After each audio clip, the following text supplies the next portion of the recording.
ഇന്നത്തെ ക്വസ്റ്റ്യൻ ഇതാണ്. മനുഷ്യനാകെ ഒരു ജീവിതമേ ഉള്ളൂ.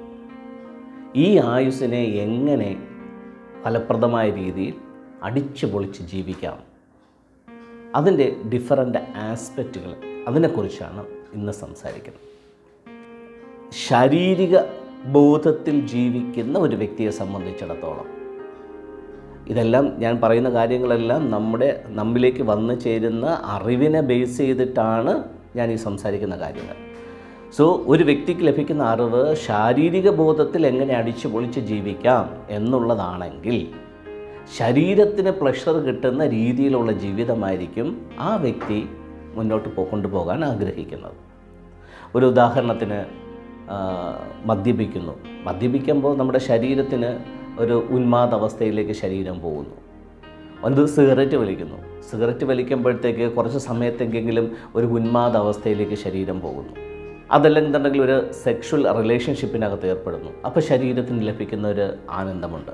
സോ ഇങ്ങനെ ശാരീരിക ബോധത്തിൽ ഒരു ലൈഫിനെ നല്ല രീതിയിൽ കൊണ്ടുപോകുക എന്നുള്ള രീതിയിലാണ് ഇന്ന് മെജോറിറ്റി ആൾക്കാരും ശ്രമിച്ചുകൊണ്ടിരിക്കുന്നത്. മറ്റൊരു വിഭാഗം ആൾക്കാർ ശാരീരിക ബോധത്തിൽ നിന്ന് മാറി ഒരു മൈൻഡ്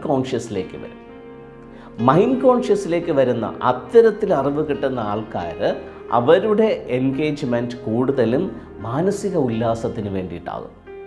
യാത്രകൾ പോകുക, അല്ലെങ്കിൽ സിനിമ കാണുക, മ്യൂസിക് കേൾക്കുക, സോ തുടങ്ങി ചെറുതും വലുതുമായ ഒത്തിരി മാനസിക ഉല്ലാസങ്ങൾ കിട്ടുന്ന കാര്യത്തിലായിരിക്കും അവർ കൂടുതൽ കോൺസെൻട്രേഷൻ ചെലുത്തുക. സോ അവരുടെ ലൈഫിനെ അത്തരത്തിൽ എങ്ങനെ ആസ്വദിക്കാമെന്ന് അവരെപ്പോഴും ശ്രമിച്ചുകൊണ്ടിരിക്കും. ഇനി മൂന്നാമതൊരു കാറ്റഗറി, വളരെ വിരളമായ ഒരു കാറ്റഗറിയിലുള്ള ആൾക്കാരാണ് ആത്മാവിൽ എങ്ങനെ സന്തോഷം കണ്ടെത്താം എന്നുള്ള രീതിയിൽ ചിന്തിക്കുന്നത്. സോ ആത്മാവിൽ സന്തോഷം കണ്ടെത്തുക എന്ന് പറഞ്ഞു കഴിഞ്ഞാൽ ശാരീരിക ബോധത്തിൽ നിന്നുകൊണ്ട് ശരീരത്തിൽ ഉണ്ടാകുന്ന ഉല്ലാസങ്ങളെക്കാൾ മാനസിക ബോധത്തിൽ നിന്നുകൊണ്ട് അതിനകത്തുണ്ടാകുന്ന ഉല്ലാസത്തേക്കാൾ മേൽത്തരമാണ് ആത്മലോകത്തിനകത്തുള്ള ഉല്ലാസം. സോ ശരീരബോധത്തിൽ മാത്രം ജീവിക്കുന്നവർക്ക് മാനസിക ഉല്ലാസം എന്താണെന്നുള്ളതിനെക്കുറിച്ച് വലിയ പിടിപാട് കിട്ടത്തില്ല.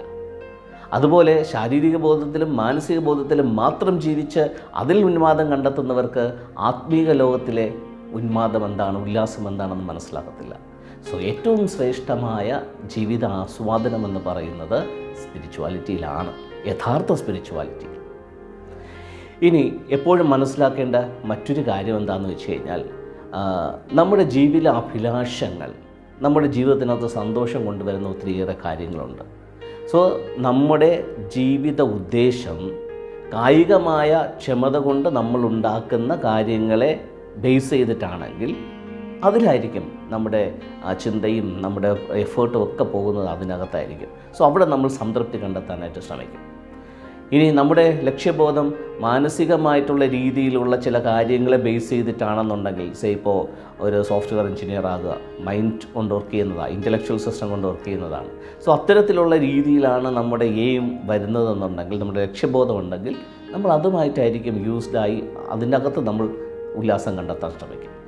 പക്ഷേ ആത്മീകമായിട്ടുള്ള രീതിയിലുള്ള ഒരു ഉന്നമനം, അതിനകത്തുള്ള ലക്ഷ്യബോധം, നമ്മുടെ ജീവിതത്തിൻ്റെ പർപ്പസ് അതുമായിട്ട് കണക്റ്റഡ് ആണെന്നുണ്ടെങ്കിൽ അതിലായിരിക്കും നമ്മൾ ആനന്ദം കണ്ടെത്താൻ ശ്രമിക്കുന്നത്. സോ ഇത് ഒരു മനുഷ്യനിലേക്ക് വരുന്ന അറിവിനെ ബേസ് ചെയ്തിട്ടാണ് ഇതിലേത് തട്ടിൽ മനുഷ്യൻ ആനന്ദം കണ്ടെത്തണം എന്ന് തീരുമാനിക്കുന്നത്. സോ ശാരീരിക ബോധം മാത്രമുണ്ട്, അതിനകത്ത് ആനന്ദം കണ്ടെത്തുന്നവരെ നമുക്ക് കുറ്റം പറയാൻ പറ്റത്തില്ല. അവരുടെ അറിവ് അത്രയേ ഉള്ളൂ, അവരുടെ ചിന്താഗതി അത്രയേ ഉള്ളൂ, അവരുടെ ലക്ഷ്യബോധം അത്രയേ ഉള്ളൂ. സോ അതുകൊണ്ട് അവരതിനകത്ത് നിൽക്കുന്നു, അവരെ നമുക്കൊരിക്കലും കുറ്റം പറയാൻ പറ്റില്ല. സോ മാനസിക ഉല്ലാസത്തിനകത്ത് കണ്ടിന്യൂ ചെയ്യുന്ന ആൾക്കാർക്ക് അവർക്ക് കിട്ടിയിരിക്കുന്ന ഇൻപുട്ട്, അവർക്ക് കിട്ടിയിരിക്കുന്ന അറിവ് അത്രയേ ഉള്ളൂ.